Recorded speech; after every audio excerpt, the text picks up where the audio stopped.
किसी की तरफ ऐसा मत देखो कि वो नाराज हो गया तो हम दुखी हो जाए।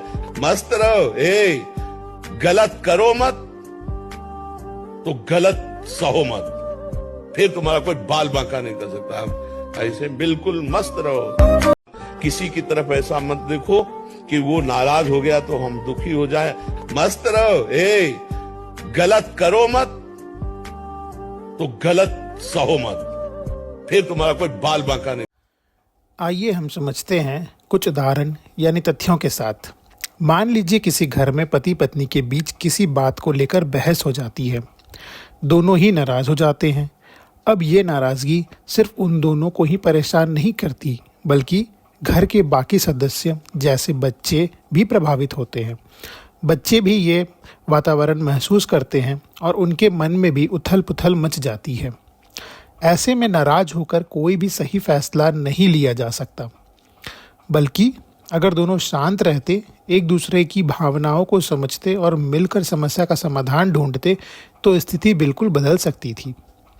इससे हमें यह सीखने को मिलता है कि नाराज हो गए तो हम दुखी हो जाएं, कि स्थिति में हम शांति खो देते हैं और न केवल खुद को बल्कि दूसरों को भी परेशान करते हैं। नाराज़गी सिर्फ हमारे दिल और दिमाग में अराजकता फैलाती है और इस समस्या का समाधान नहीं होता। इसलिए मस्त रहना और स्थिति को शांतिपूर्वक समझना ही सही रास्ता है। एक और उदाहरण ले। एक ऑफिस में काम करने वाला कर्मचारी लगातार अपने कार्यों को टालता रहता है और उसे लगता है कि जो काम देर से होगा वह ठीक ही होगा। वह जानबूझकर समय पर काम पूरा नहीं करता और अपने सहकर्मियों से भी अनियमितता की उम्मीद रखता है। लेकिन जब उसके काम में गलती होती है या उसे किसी खास काम में समस्या आती है तो उसे इसका परिणाम भुगतने पड़ते हैं।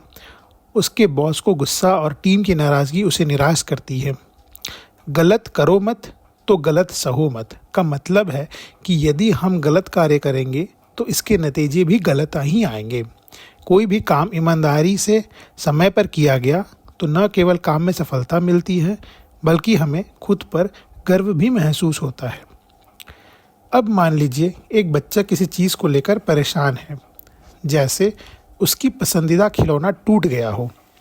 अगर वह उस चीज़ के बारे में लंबे समय तक परेशान रहता है तो वह न सिर्फ खुद को दुखी करेगा, बल्कि उसके आसपास के भी लोग दुखी में शामिल हो जाएंगे। लेकिन अगर वही बच्चा जल्दी से खुश हो जाता है और उसे खिलौने की जगह एक नए तरीके से खेलता है तो न सिर्फ उसकी चिंता दूर होती है, बल्कि वह दूसरों को भी अपनी खुशी से प्रेरित करता है। यही है मस्त रहो का असली मतलब। हमारी खुशी हमारे सोच पर निर्भर करती है।